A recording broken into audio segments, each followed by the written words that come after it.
The Bloody Mary Podcast. Hello and welcome to the Bloody Married Podcast, where we talk about all things horror while drinking Bloody Marys. Oh, I'm Jesse. And I'm Tami, and we're totally married. Tonight, we are drinking Bloody Marys using Warrior vodka made here locally in Spokane, Washington. And the mix is Master of Mix's Loaded Bloody Mary Mix. And a few garnishes. Yeah. Back to the Warrior vodka made in Spokane. We try to support local when we can.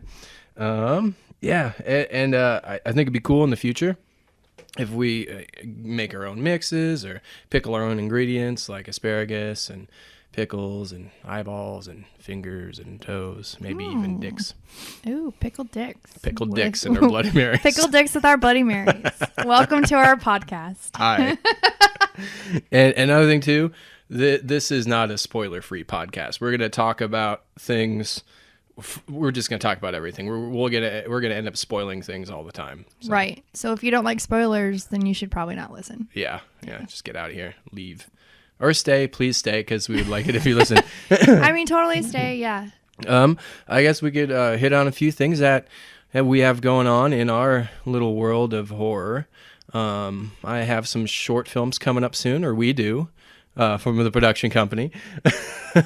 JJH Productions. JJHproductions.com. We're back into the world of Mr. Dark, which is a web series that I created a few years ago, and we've have a couple out right now. Mr. Dark Field of Screams is our most successful one, and that took awards and things like that. But I've jumped back into that. We have some more coming soon, so keep an eye out. Yeah, they're super fun. Yeah.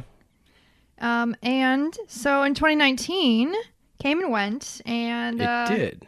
There was a lot of good theatrical horror flicks. So we are in 2020, but we've decided to go over our top 5 favorite and top 5 worst horror movies that we've seen of 2019.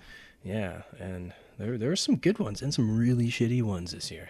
Yeah. Yeah. Well, this will be fun. Well, let's start with we're going to start with our top 5. We'll start on a positive note. All right. On a positive note, overall, there was a lot of horror this year in theaters. There was. Which is good. If they suck, if it's all subjective. If right. they're good, I think that there's more horror now coming back to the theaters is a really good thing. Which is dope. Yeah, because I think it was pretty much every month there was a horror movie at least that we could go see. Yeah. So that's nice. Yes. Yeah. Well, let's start with our top 5. Okay. Go for it. All right. Number 5, we have Pet Sematary, the remake, directed by Kevin Kolsch and Dennis Windermere. Widemere. All the wrong. Saying the names wrong. I'm not going to be getting any of these last names right. but this is a director duo, and they made Starry Eyes, a Valentine's Day segment and holidays, and a few episodes of Scream season 3, which was not a good season at all. So Scream season 3 was not, yeah. And that'll be a future podcast. That will be a future podcast. But Pet Sematary, the remake, I thought it was fun. I was entertained. I liked the actors, Jason Clarke and Emily Simetz or whatever, however you say her name. I don't know. No idea. She's good. I like seeing her in things. John Lithgow, he's always a treat. He's always entertaining, yeah. No matter what he's in. I liked the atmosphere of this one. I did too. And I liked the ending. I loved the ending. I think what the movie was lacking, if it was lacking anything throughout it, that ending really made up for it in my mind. It was a pretty dark ending. It was. It was fun. Fun and dark. They all died, right? Or they all became... They all became little zombie dead people. Pet Sematary dead people. Right. Yeah. Even the kids. Yeah. The whole family. Yeah. And so, I mean, positive note, they were together as a family. Yeah. That's nice. In the afterlife. Family values. Total family values. Going off murdering people, I'm assuming. They're not going to just hopefully call it a day. Yeah. What did you like about Pet Sematary? Why is it on the list? I liked it because the ending. I really enjoyed the ending. I like dark fucked up things, and I think that was a fun little treat at the end. Yeah. And the acting was really well, and it was sufficiently creepy, I think. Yeah. Little kids in horror movies are always creepy. So Yeah. Why did you like it? I think just the acting. I liked all the actors pretty much in this. The environment it created was really cool. Yeah. I like it. It strayed. It veered from the first film. It did. The original, like it took a few turns. I don't know. I liked it. I liked the ending a lot. You know, that's pretty much it. I was entertained by it. I enjoyed the ending.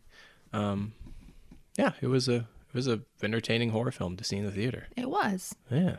All right. Number 4. Well, number 4 is Annabelle Comes Home, directed by Gary Dauberman.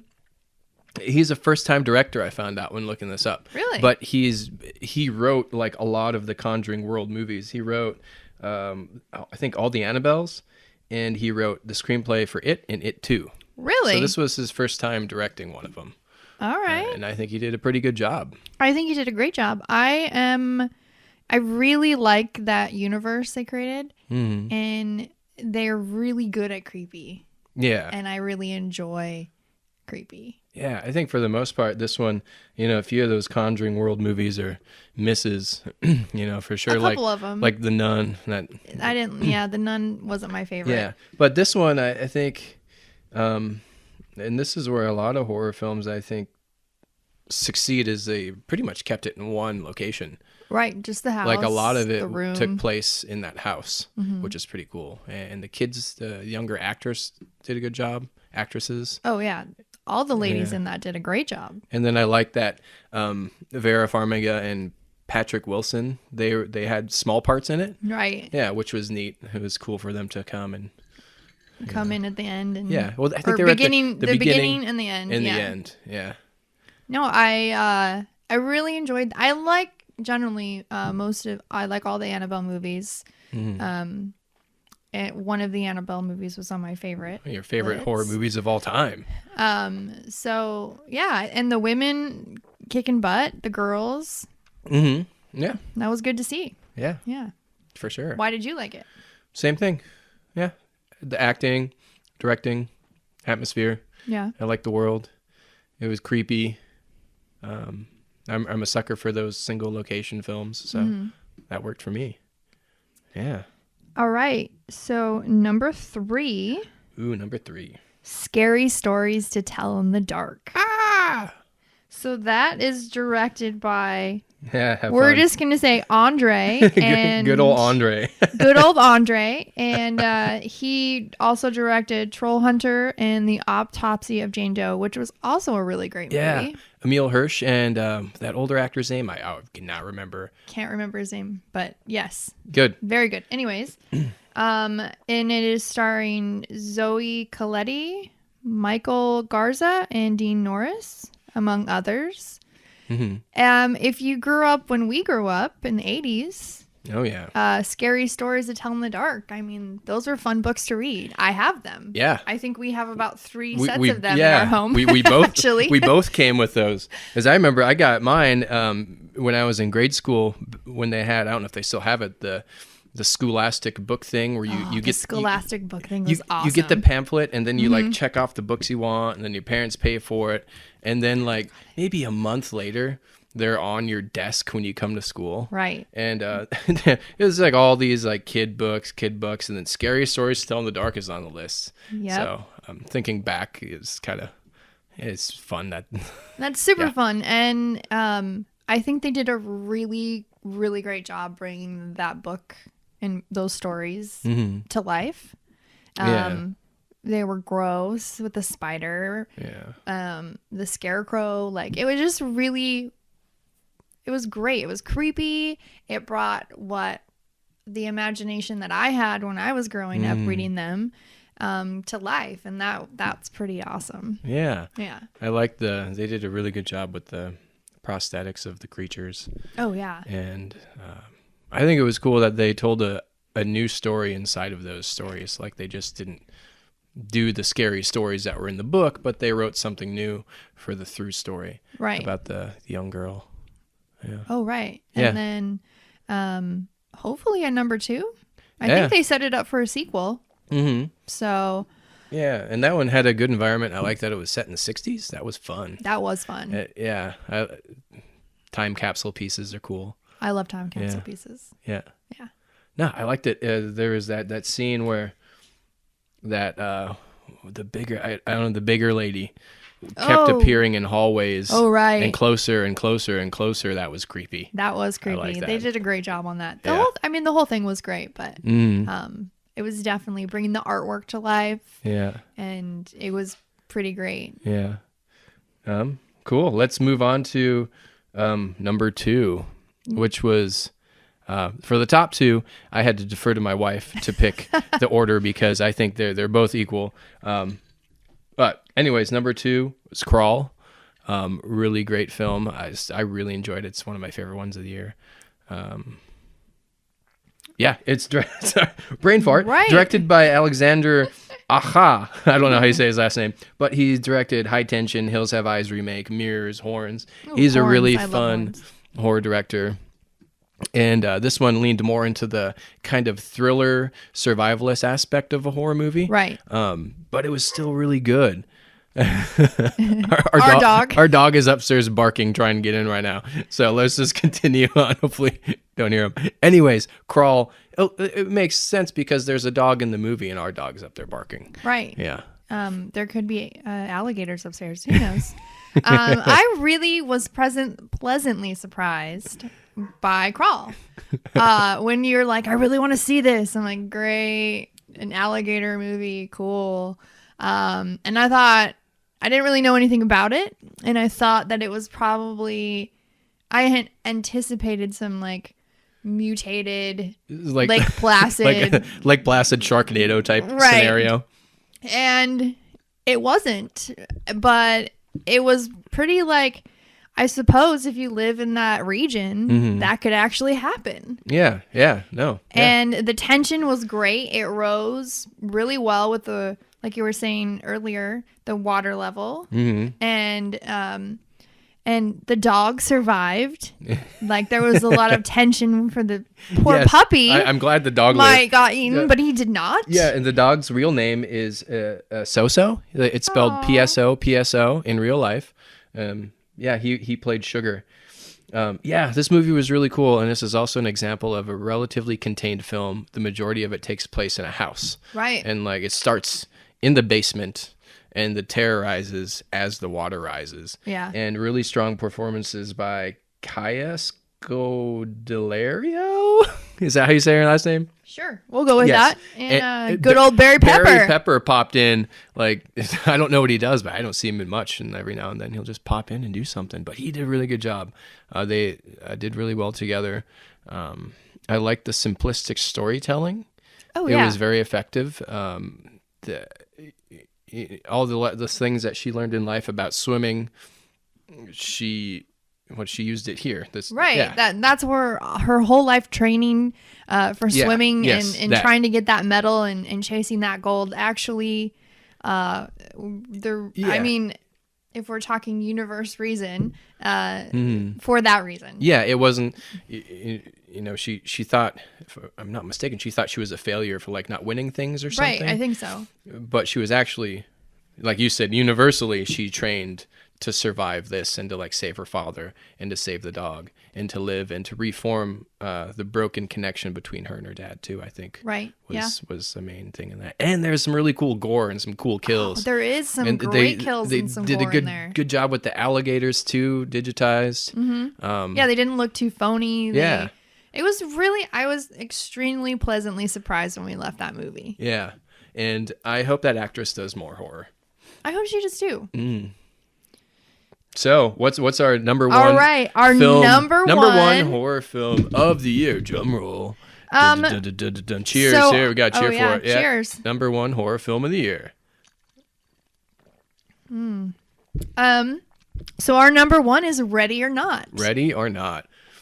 That was directed by Matt Matt something. Good old Matt and Tyler. Tyler. Matt and Tyler.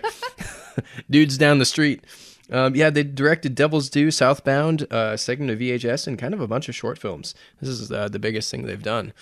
And it was really entertaining. Oh my gosh, it was so entertaining. And Samara Weaving is amazing. I love her. She is a rising star. She's huge. She's going to get love her. Big, prominent roles in the future, but I really hope that she every now and then sticks to her horror roots and will keep doing this kind of stuff every now and then. Her reactions and her comedic timing and her just badassness all together was so great. You definitely needed an actress like her that can pull off the comedic timing and the realism. Right. And to be terrified, you had to go through a few kind of emotions with her, but keep it on a fun level too. Right. I mean, like her aesthetic, she had like the bridesmaid dress on with her Converse. Right. It's just that visual is her character. And the cast was so good. Adam Brody, Andy McDowell. And there's that older guy. I don't know his name, but he's in a lot of things all the time. He's always the rich asshole dad or the villain, the rich asshole villain on things, which he continued to be in this movie. Mm-hmm.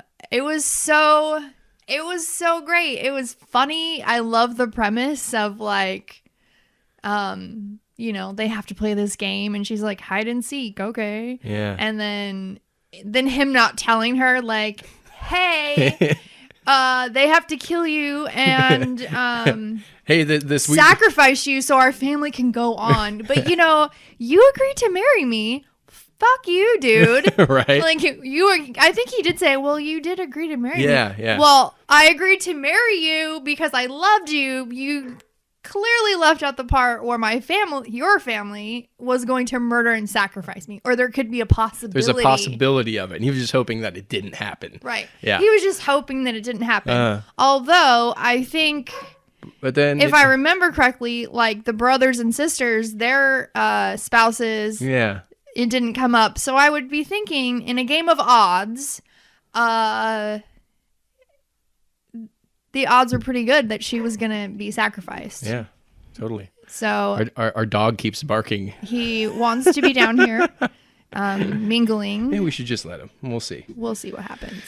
I just love that whole thing. And I loved at the end where they're like, we have to kill you or we'll all die. And she's like, whatever. Yeah. And then sunrise comes up and then they all just start exploding. And that was fucking awesome. Yeah. Well, because it gets to the point where, the movie is designed to where it's either they just believe that this is happening and it's not, and they're just killing people, or the myth is real.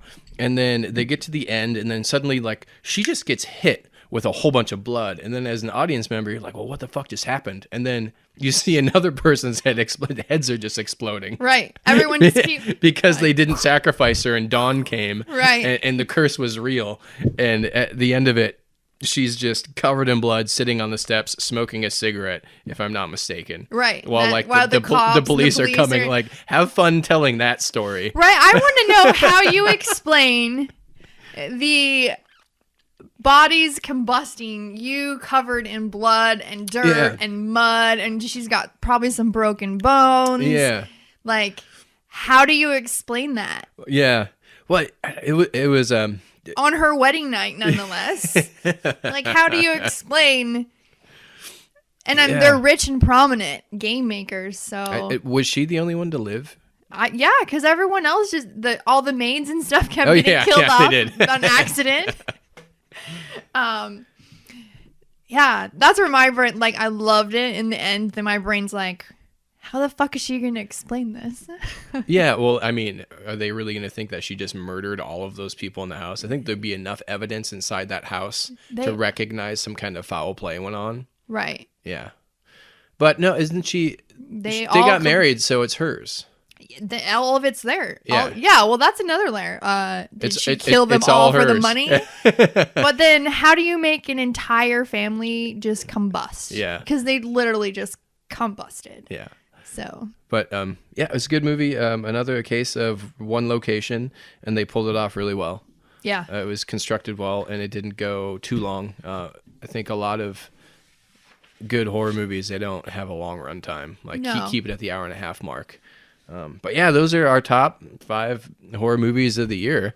2019, those are the ones that we thought were good enough to make our list. Right. And then let's throw out what's it called? An honorable mention. That thing. An honorable mention to Zombieland 2. That was entertaining. That was super It was fun. entertaining. It was cool to see after like 10 years them come back and do it. Right. If you like the first one, you'll pretty much like the second one. They do their job to entertain you very well. Oh, very well. Not so much horror though.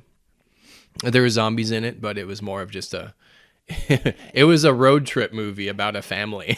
Basically, yeah. Yeah. An unconventional family. If we had a 6, it would probably be number 6. Right.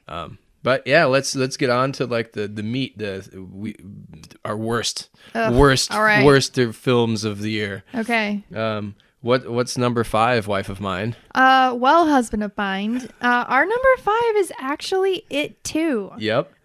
Directed by Andy, good old Andy. Andrew.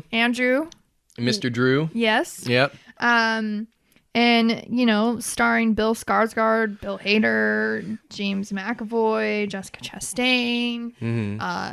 The cast was amazing. And on paper, it was amazing. Yeah. In theory. It was amazing. But executed, it was... They did not have good chemistry together. They didn't, and it wasn't... It was... Yeah. It was eh. Yeah, that movie wasn't bad. I mean, I'd watch it again. It was bad. But it wasn't good. It just, what I also didn't, I didn't like the kids' weird ass CGI faces. Either they made some bad choices. Just let them be the age that they were when you shot the second one. Yeah. Quite frankly, because the faces were weird. Mm. And if you're going to do it, you better do it right. Yeah. And they didn't do it right. So that was weird. It kind of took you out of the flashbacks, I think. It was distracting. The chemistry between the cast was just, it was not good. It was disappointing. And there wasn't enough clown, and the clown wasn't scary at all. No. He wasn't too terrifying in the first one, but it was, we've talked about this before. The first one was scarier because it was happening to kids. Mm-hmm. And you're in the world and you're in the mindset of kids the entire time. There's no flash forwards to adults. Right. So it was contained with kids, and that was a fun movie. And I think where the sequel messes it up is that they don't really have... It's not scary with the adults. No. This clown isn't terrifying to them. No. They're more like, what the fuck...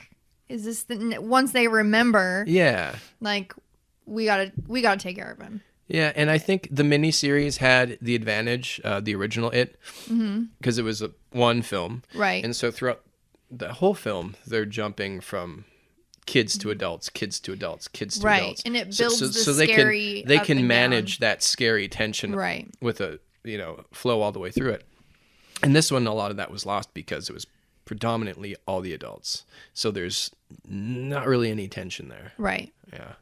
And agreed. This is kind of an example of it would have been better if they strayed away from the source material, which a lot of Stephen King purists will be like, no, stick to your source material. But I think taking liberties every now and then, if you're trying to make a good film, I don't know. It's just, I was not impressed. Me either. It went too long. It was way too long. I liked like that one scene where Bill Hader goes dead from the deadlights. That was about it. Where he goes, boom. Right. That was my favorite part, when one of the characters was dead and not saying anything, floating in the air. Okay. Way to go, Bill Hader.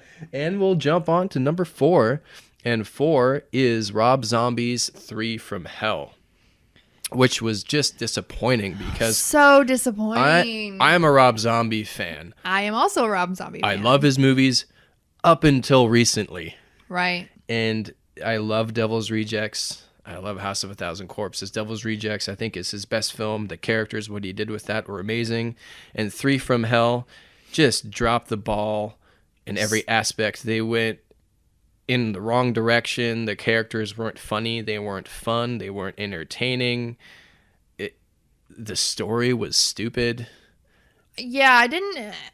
We've talked about this. Yeah. Aside from this podcast, but the story wasn't good at all. The only hint of enjoyment I got was Baby. She did in moments a good job of being crazy for being stuck in prison for so long. Yeah.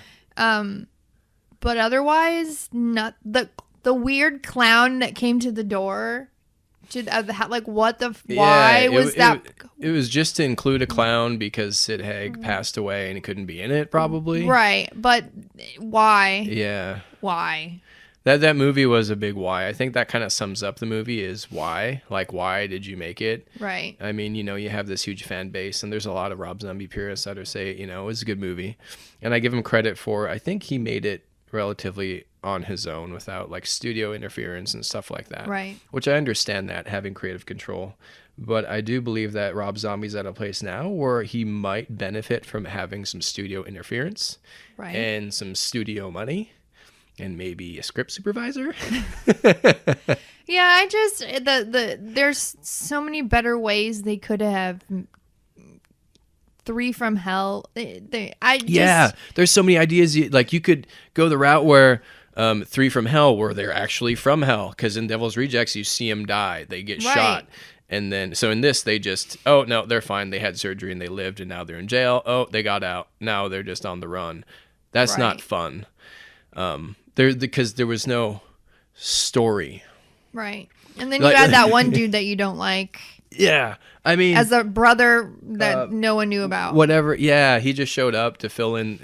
There's just so many things I could have done. Like, you could have 3 from Hell. You could have went a more supernatural route where they actually have to fight their way from hell to get out of hell. You see him crawling out from the ground. Something like that's cool. Right. Or if you go the route where the entire film is prison break, like 3 from Hell could be the bowels of the prison. Like, they're in the shit, the shittiest of shit, and they got to fight their way out of the prison, and the end of the movie is them finally escaping. Right. That would be cool. But anyways, it was just disappointing for me. I'm always going to watch Rob Zombie films. Me too. I'm excited to see what he does again.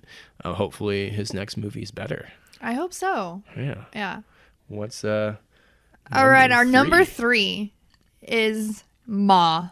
That is directed by Tate Taylor.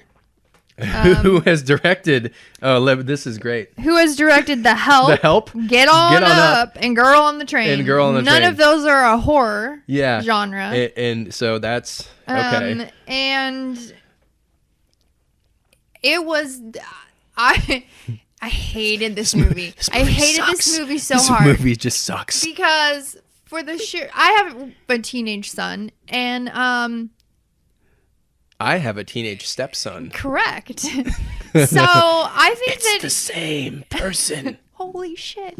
That if you teach the whole core of don't talk to strangers, don't go into if a strange middle-aged lady agrees to buy you alcohol and then tells you to come out to her house in the middle of the woods to party in her basement, then you say no, thank you. And you can't go upstairs no matter what. You can't go upstairs no matter what. Yeah. Come, teenage children, to party. And then, just right off the bat, no. Yeah. Find another place to party. Yeah. At the most, as a teenager, it would be, she buys you the booze. Okay, cool. Thank you. This is awesome. Right. We actually found an adult sucker into getting us booze, but we're not going to go party with you. No. I have a great place to party. Follow me. Yeah. It's your house. No. In the middle of the woods. Have these children not seen horror movies or any at all ever? Or did their parents teach them never to go into strange people's basements? I don't whole thing. And then it wasn't even okay. So if I could get past that part, it still wasn't scary. It still wasn't.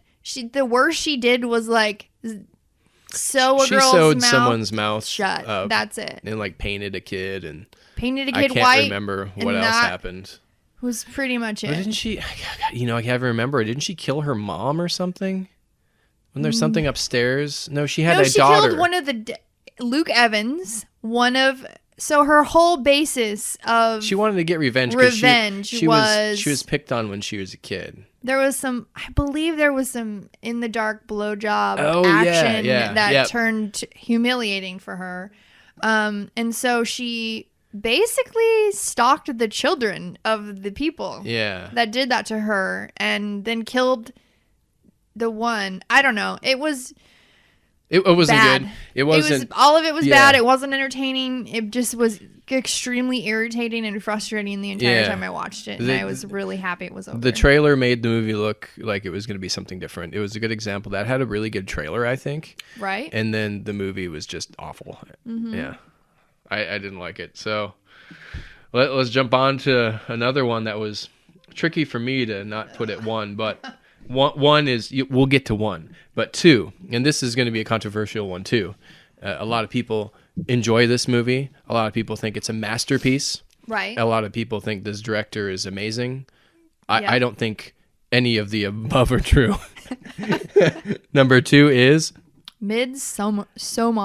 Midsummer. How do you say it? Somar, Midsummer. I don't know. That movie's a pile of shit. A big steaming pile of shit, and I hate it. I hate that movie. We wasted 2.5 hours of our lives. That's gone. What I felt like. Gone. Yes. It was just gone. 2.5 hours gone. Yeah. No. That's another case of like, Ma. If I am going to a common foreign sense country, and I understand common sense in a lot of horror movies is kind of gone. Right. But this one, they're trying to take it seriously.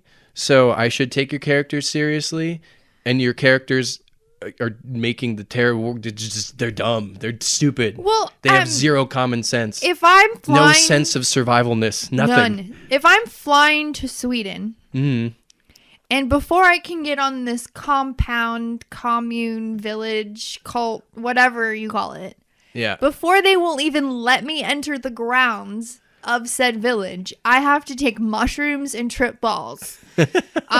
So let's tell everyone what this movie is about. So it's about a group of people that go to another country to a cult they know nothing about, and then they die.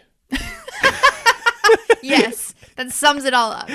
That's it. And everything you think is going to happen happens. Like, this is a horror movie. This is billed as a horror movie. These kids are going to another country. That's what's gonna happen. It's just one thing I can give it looked cool. It looked cool. It Neat. was. So what? Fuck this movie. It was in the daylight. Yeah. That was a big. Oh, it was a horror movie in the daylight. Shut up. I don't care. Yeah.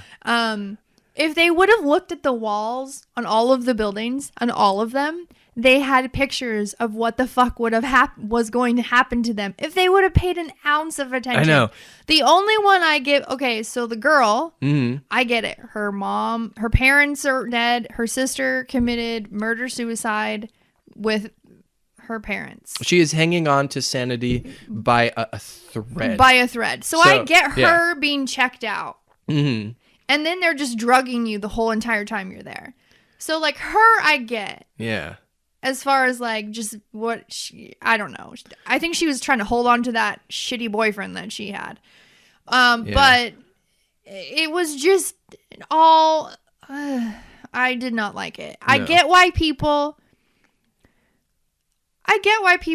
would like it. And like you were saying when we watched it, if you want to write a thesis on a horror movie, have the fuck at it. Which made sense because like one of the whole plots of a couple of the characters is they're there for their college thesis. Right. And I think that's the type of person that's going to like this movie is if you're a fucking film student and you need to write a thesis about a film, you'll pick this one. Right.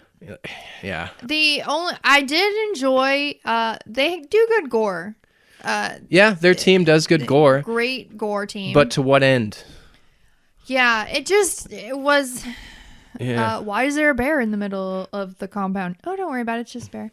No, excuse me. Can we come back to the fucking bear in a cage in the middle of Sweden in this fucking village? Yeah, and no, don't worry about it. you couldn't latch on to any of the characters. No, none of them were. I didn't give a shit about them. I thought they were all pretty dumb. I didn't like them. Yeah. No, that it was all just. I would have all looked and been like, we're all leaving together at once. Yeah. And we're taking weapons with us and we're leaving. Yes.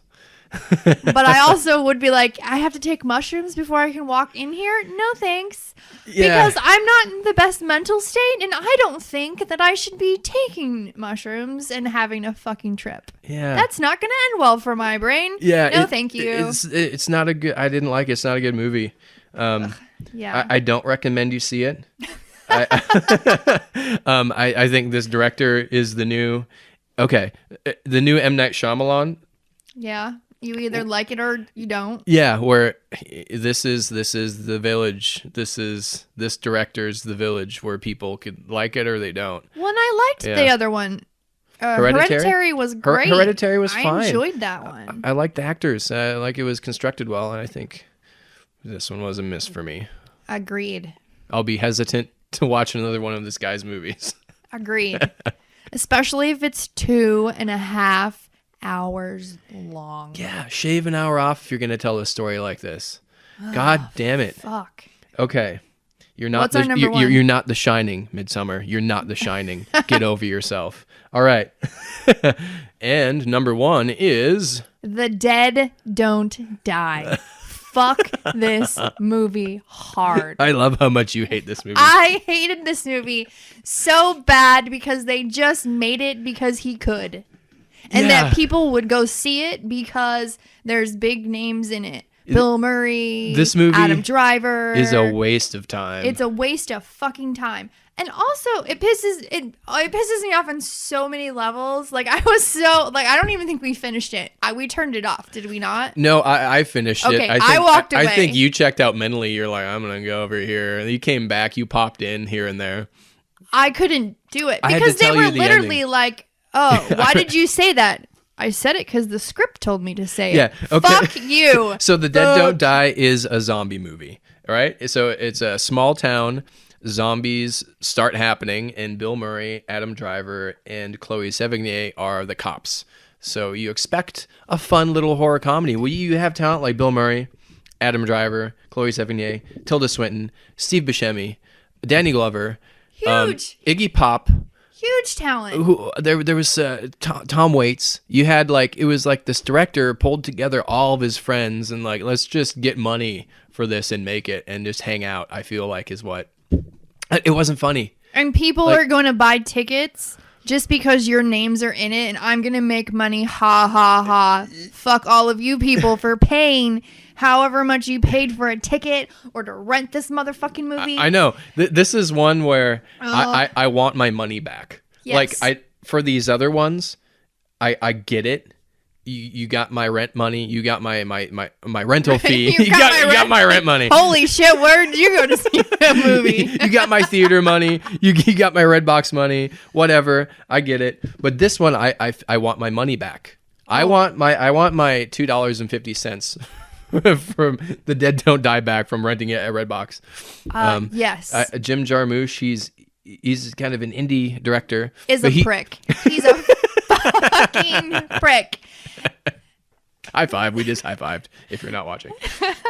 But he directed Dead Man with Johnny Depp. That one was cool. I liked Broken Flowers with Bill Murray, but this film sucks.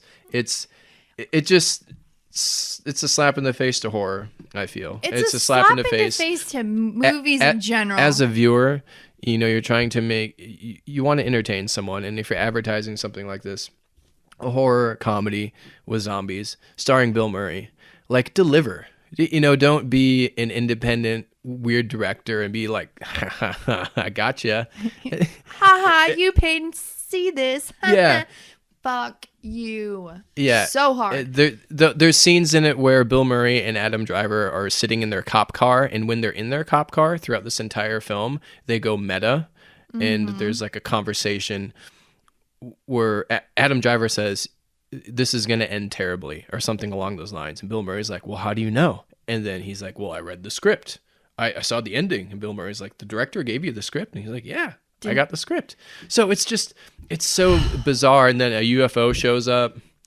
Oh, there was aliens? Oh, even fucking better. Yeah, aliens. you missed that part. So, okay. And there was no gore. When they kill zombies, like they turn into weird black bad CGI dust. It's not good. So, okay, you employed a bunch of people. Great. However, you just, to me, that's wasted money. Yeah. You wasted money. And it was probably a considerable amount of fucking money. Well, I bet you they didn't. I bet you they made back. I bet they made money off of it. Which pisses me off. Yeah. Even more. I think it upsets me just as a filmmaker trying to get a bigger budget when you see people doing things like this. Yes. And I'm sure there's an audience for people that are like, yeah, man, I get it. It's funny. It's funny and how it's not funny. Like, no. Again, fuck you. Just all the fucks. I'm big on entertainment and delivering what you're saying and what you're advertising. And like, that's not what The Dead Don't Die do. Ma didn't do that. Things like that. False advertising. Huge false advertising. Bill Murray, you let me down. You get a pass, but come on, buddy. It was just, no. I was. Yeah. I don't think I've been that angry at a movie in a while. Yeah, you got up and left. I did. I was like, fuck this movie. Are you serious? Did they just say what I thought they said? Oh, fuck you. Fuck you. Fuck you. I'm out. I couldn't. I don't think I have ever been that mad at a movie. And not because of... I think it was like halfway through, like we kind of looked over at each other and like, do you like this movie? I'm like, no. No. I'm like, no. And then you were like, oh, God, good. I know. I was like, I'm sitting there like, please don't like this. In my head, I'm thinking, I don't think he does. But on the off chance that I'm wrong... Because if I'm wrong, and then I'm gonna have to be like considerably like what the fuck are you thinking that you like this? Anyways, yeah. So our worst 5 films of the year are It 2, 3 from Hell, Ma, Midsummer, and The Dead Don't Die, with an honorable mention going to Happy Death Day 2. Now, on a positive, Happy Death Day 2 was entertaining. It was entertaining. And that actress, I don't know her name, but she did a good job. She did. It was shot well. I think it was directed well. But again, false advertising, it's not a horror film at all. What little Happy Death Day 1 had as a horror genre is gone in Happy Death Day 2. Agreed. They jumped the shark. There was a sliver of horror in it. It just turned into... Science. It turned into a high school sci-fi film. There was science. There was a time machine. Yeah. And then the government got involved. At the end of Happy Death Day 2, the government shows up and be like, yeah, we got to recruit you to stop this time flux thing. Like, fuck off. Fuck off. Yeah. That was like, really? Yeah. So that was our honorable mention. But again, it was entertaining. Mm-hmm.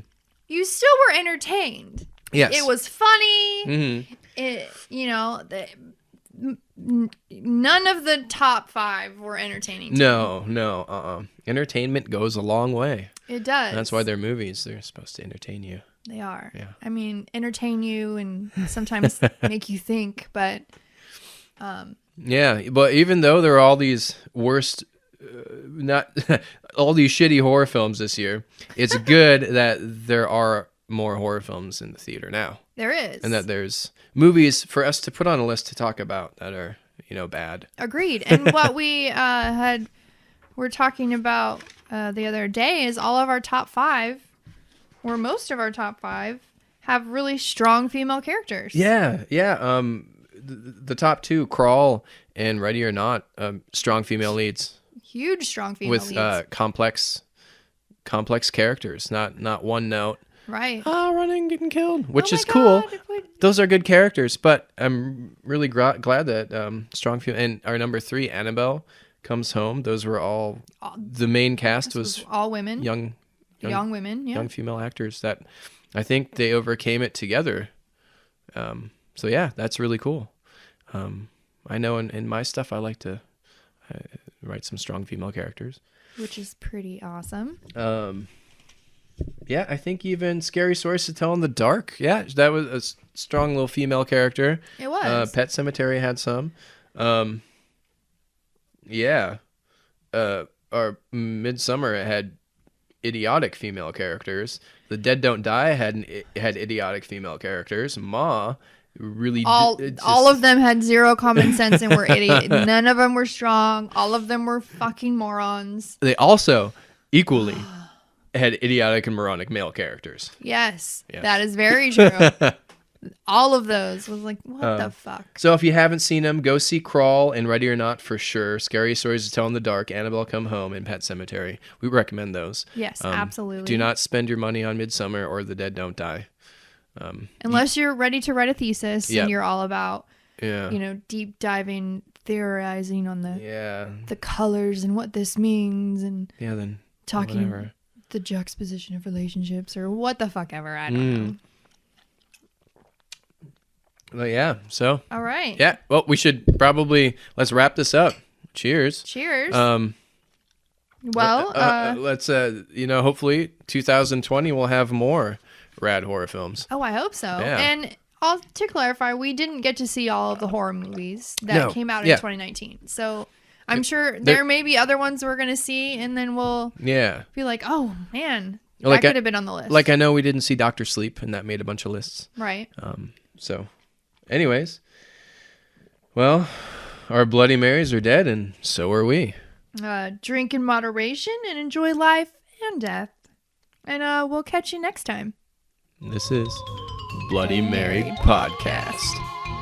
Bye. The Bloody Mary Podcast.